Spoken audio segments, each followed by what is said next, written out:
I'm Edward Moss Sr., and I was in the U.S. Navy from 1943 to 1946. When they bombed Pearl Harbor, I was still in high school. And right after that, had just turned 17. So I went down and enlisted. And in those days, you could enlist, and then you would hold off taking in the service until after you graduated. So I enlisted in October of 43, and then went in early 1944. Well, except for my son, we're a Navy family. My mother was one of the first women ever inducted in the U.S. Navy back in 1917.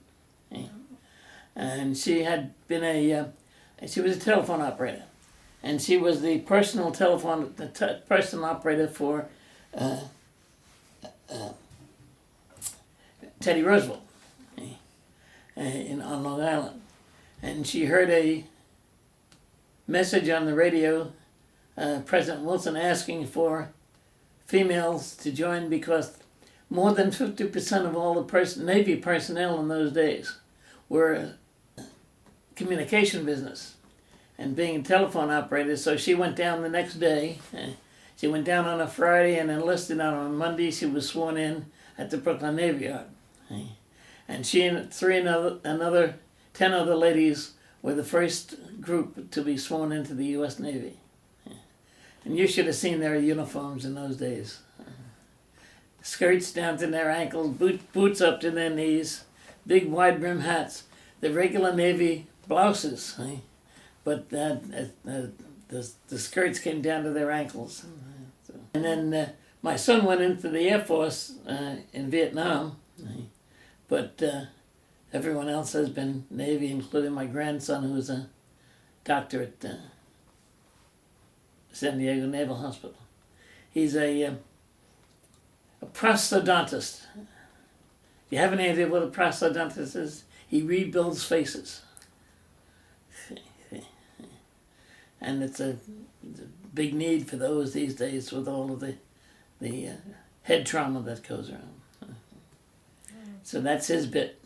Oh, I was inducted in Brooklyn, where I enlisted, although I was living in Queens in those days.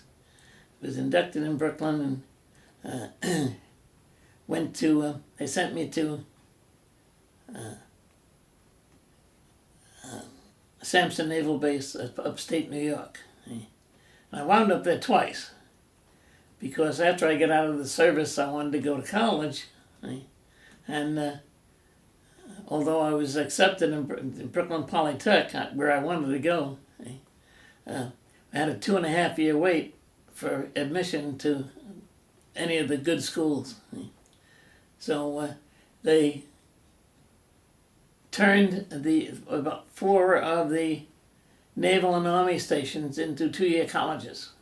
So I went back to Sampson and did my first 2 years. And then transferred out here to Indiana. I went to what was then Tri-State University and is now Trine University. Yeah, Dr. Trine and his wife gave about $50 million to the university, so that was a good thing to name after.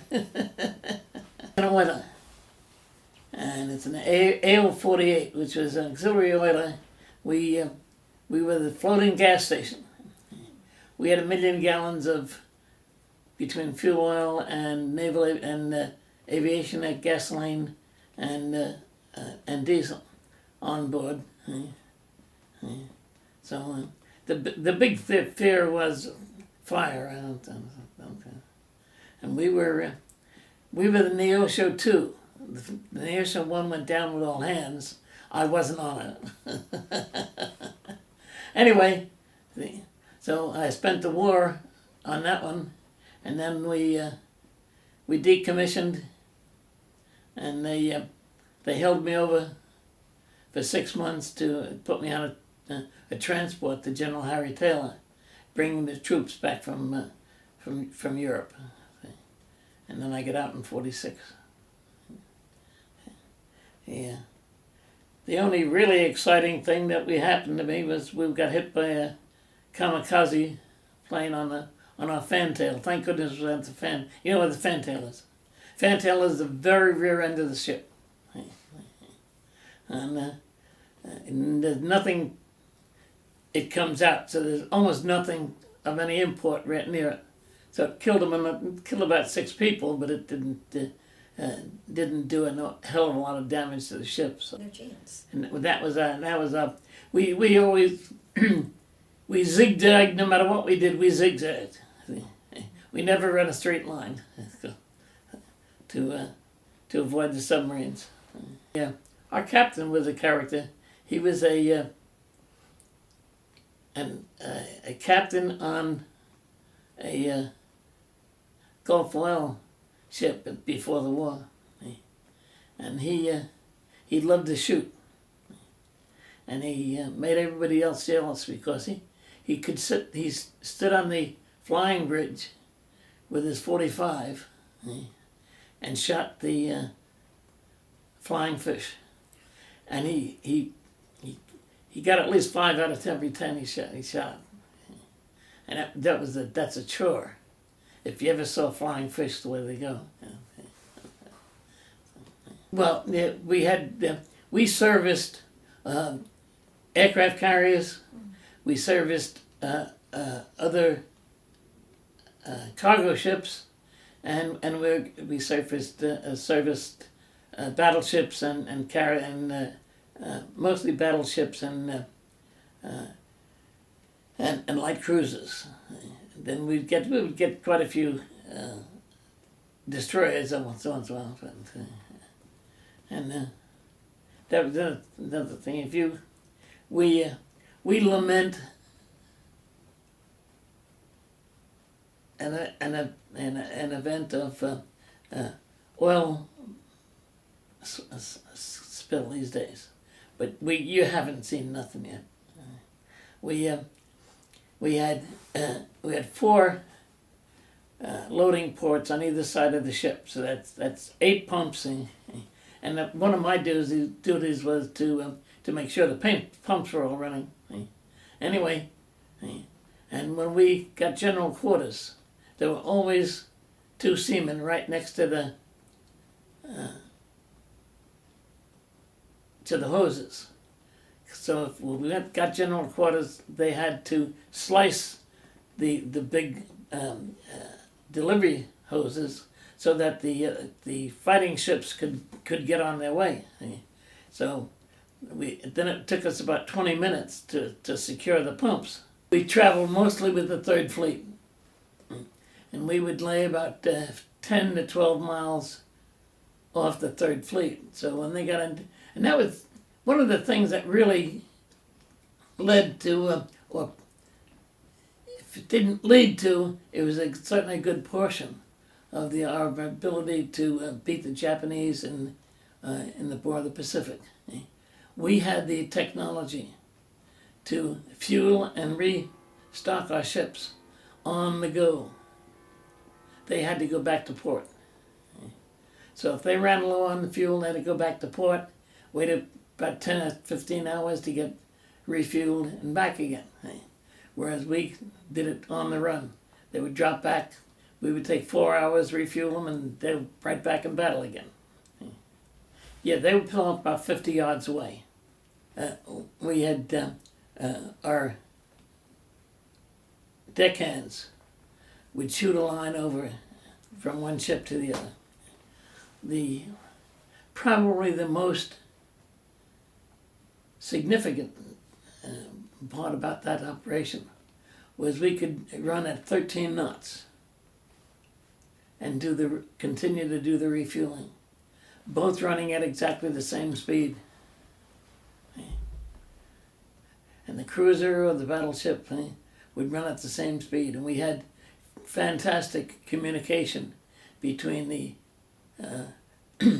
engine room crew of the fighting ship and our engine room crew. So and in those days, one of the things that determined our speed was the number of turns of the screw of the propeller, and the condition of the sea. And that would all be figured in. So we would get an order from the captain. Give me 22 current turns, and boy, we hit 22 turns on the button. There are big connections on each of the one connection for outgoing flow on us, and 4 connections on the fighting ship. And we would shoot a line over. Then they would grab hold of the line that was tied to one of the heavy hoses. Then they would pull the heavy hose across and attach it. And they then in the hold of the ship was fuel tanks, and we would fill up 2 to 4 depending upon the ship. It had either 2 fuel tanks or 4. A fuel tank usually held about 50,000 gallons. There were all tanks down below. We hold a little over 1 million gallons.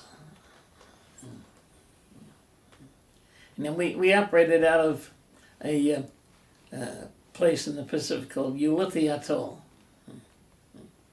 And whenever we got back to Ulithi, we did our chore. Our favorite chore was to knock down a couple of coconuts, drill a hole in the coconut, pull out a plug, throw sugar into the coconut milk, put the plug back in, and then bury the coconut. So the next time we came into Ulithi, by 3 months it had turned to alcohol 100%. And if you never get drunk over coconut alcohol, well, we had. It was at the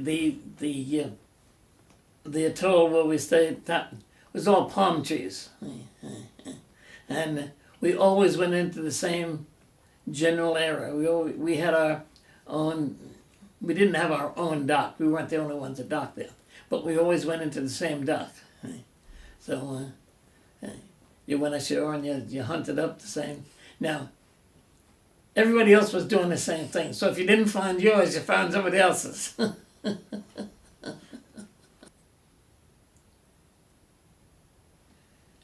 The primary fact was that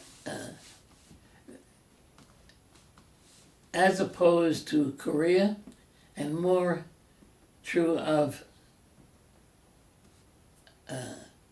Vietnam, the public wasn't very much for it, and neither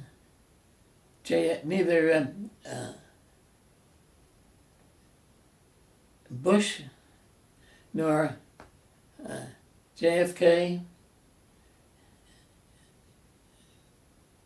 nor what's his face anyway did too much politicizing.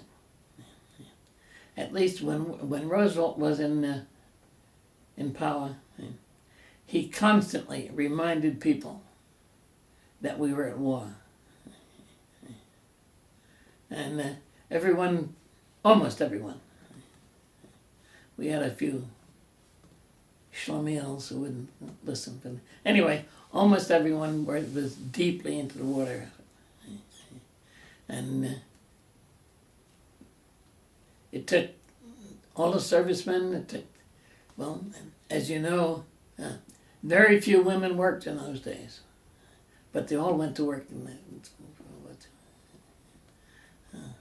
the hero was Rosie DeRosa.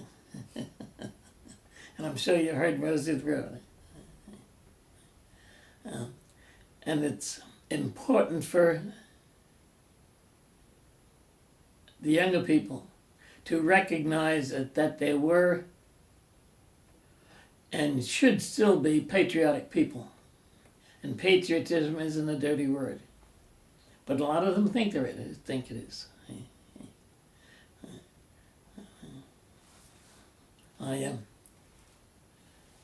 I used to, before my stroke, I used to do a lot of public speaking.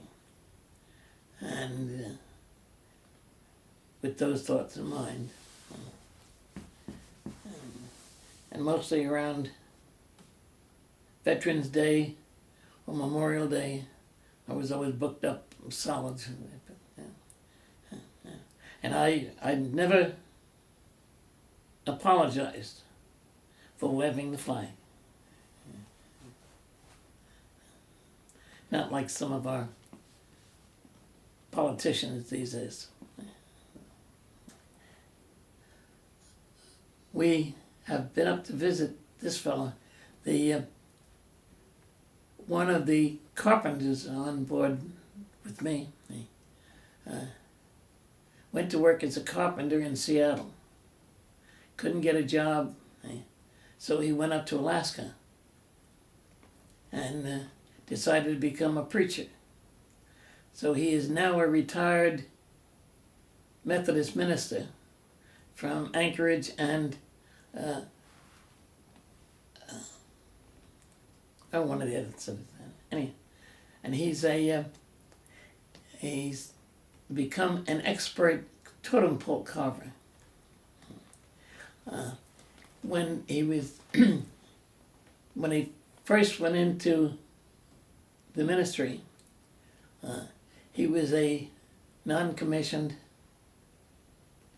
pastor for a lot of the Navy people up there, and they literally taught him how to fly a float plane, bought him one, and so he was able to fly every Sunday.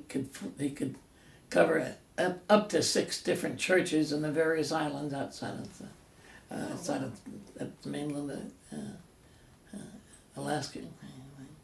And then he got his own church up in Anchorage. And in the center of Anchorage is a 17-foot Christmas totem pole. Our youngest daughter, she stood by the mirror, in front of the mirror by the hour, and practiced her Indiana twang, because she didn't want to seem out of place. Our oldest daughter, who is also dead now, wanted to be a teacher, and she had almost no accent. She was an English teacher, and you'd swear she was from Ohio because of the lack of accent. Our son, on the other hand, he found out real fast that the girls looked kindly on a Brooklyn accent. So he worked hard at keeping his Brooklyn accent and had it until the day he died. Oh, absolutely. The more they know, the more they will appreciate what really went on. There were some movies who did very good justice, like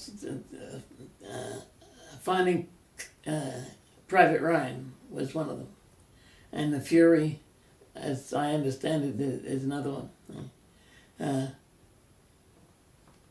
So there's some of those did good, but I love my grandson like crazy, and but I'm not so sure that he really has any respect or any want to know what went on years and years ago.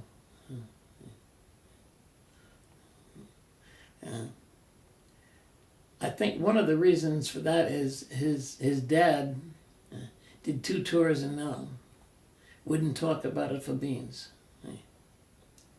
And every time anybody in the family brought it up, he would change the subject. And I don't know whether that soured him or what happened. He was another, I'm relating stuff that probably doesn't make any difference, but my son was another oddity. He had 2 specialties. he was a jet engine technician and and fire control. And they were two specialties, and they finally sent him up to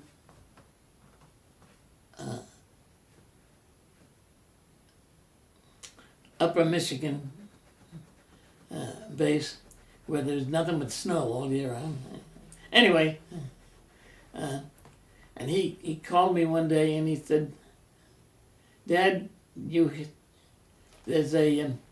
one of the vice presidents of the Mallory Company was a retired Air Force general." And he said, "Mike, can you ask him to maybe," he said, "I've been putting in for a transfer. I've been putting in to go over to Vietnam every week for months, and my commanding officer turns me down. Maybe you can put Mr.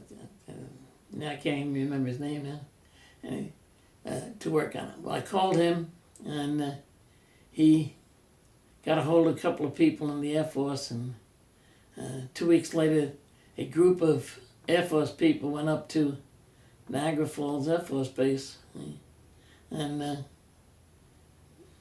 did some snooping around, and exactly 2 weeks later, Eddie was on his way to Vietnam, and did 2 tours there, and then he couldn't get back. He sent us a letter saying that he had an offer from the Israeli Air Force that if he would go to Israel and help training their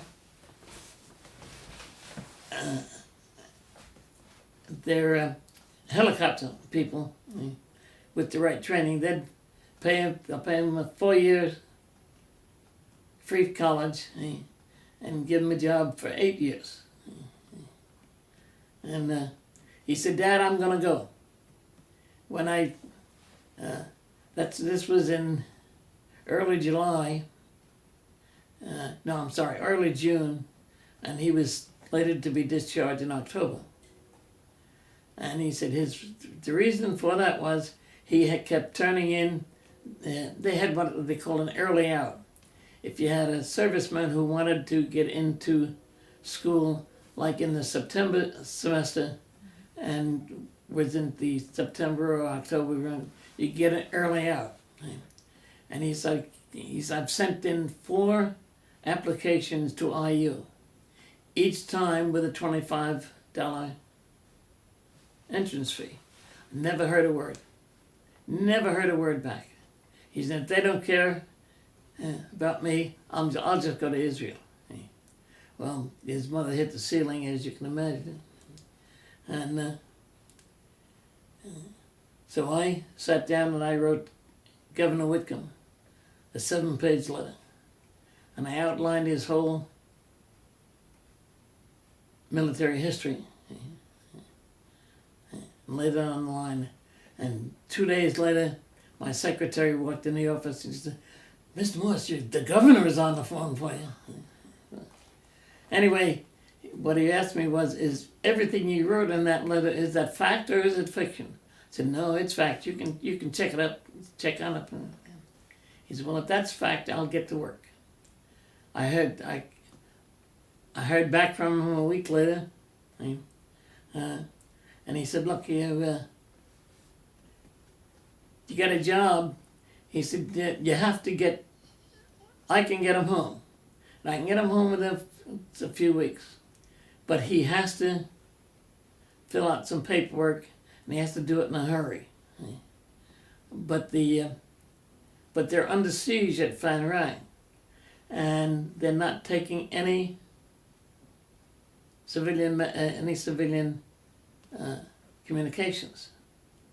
So one of the ladies that were working on the switchboard at the Pierre Mallory Company, she stayed on the switchboard until 11 o'clock at night, until she found somebody who was part of what they call the Black Horse, not a brigade, but something like that, and they had access to to those lines, like from midnight to 12:30 in the morning. And so I quickly wrote out a 25-word message. Hope they got across, and sent it down to, there was a guy in Bainbridge, Kentucky, who was part of that group. I sent this down to him. He said, it got there, but whether it got past the guy who took the message or not, I don't know. So I waited and waited. Got one more message from the governor, who said, if he got done what he was supposed to do, he should be home almost any day. And 3 days later, at 4 o'clock in the morning, he walked in the door. That was a happy day. Yeah. So we always say it took an Air Force general to get him there, and the governor to get him back. That the atom bomb had been dropped, and it probably meant the end of the war. And 2 days later, they dropped the other one, and it was the end of the war. And the captain broke out his booze, and everybody on the board ship had a drink. That's it. Anyway, then on the way, we ran into, if you haven't heard, there was a 3-day long, ultra big typhoon that hit Okinawa just after we left. And because we left, because we were warned we would hit the typhoon, and you were better off at sea than you were in port. So we got into the typhoon, and for 3 days I couldn't leave the engine room.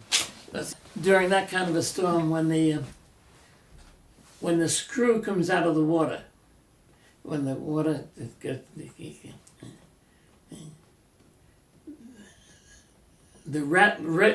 talk about shake, rattle, and roll. Boy, the sound was terrible, and the shaking was terrible, and you couldn't sleep. But anyway, I think that was scarier than the time we were hit with the kamikaze, because you never knew whether you were gonna. We lost more destroyers during that storm than we had the whole rest of the war. Luckily, as it turns out, those Wildex saved us, because being so low, and the Wildex being underwater, it made the ship much more stable.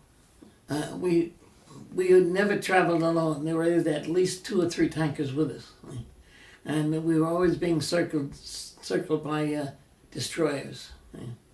And if there was a general alarm, they would lay down a smoke screen. So we couldn't tell where the hell we were, but at least we weren't open to the flyers. They would have to guess where we were. Now, however, when we were in Okinawa, we had no smoke screen, so the guy just headed for us, and down he came. We had the world's worst gun crew. If you notice, we had a 3-inch gun forward. We had 6 or 8 50 millimeter. We had another 3-inch gun by the fantail, right? And a bunch of 50 millimeters. Right? And when those guns went off,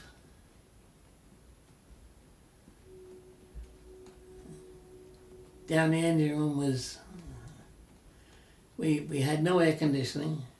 You had just a fan that blew the air down through the air ducts. And so when the guns went off, you heard reverberation all over the place. And most of us who were down there had ear problems because of it. the reverberation down the engine room was some, and so my ears ring 100% of the time. We had about 110 or 115 crew members, which wasn't very big, and the food was excellent.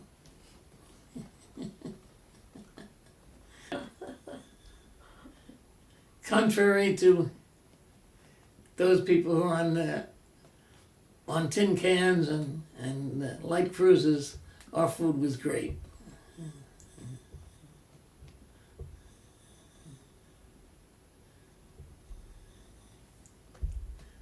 One of the things we did was every time we went on a fueling mission, the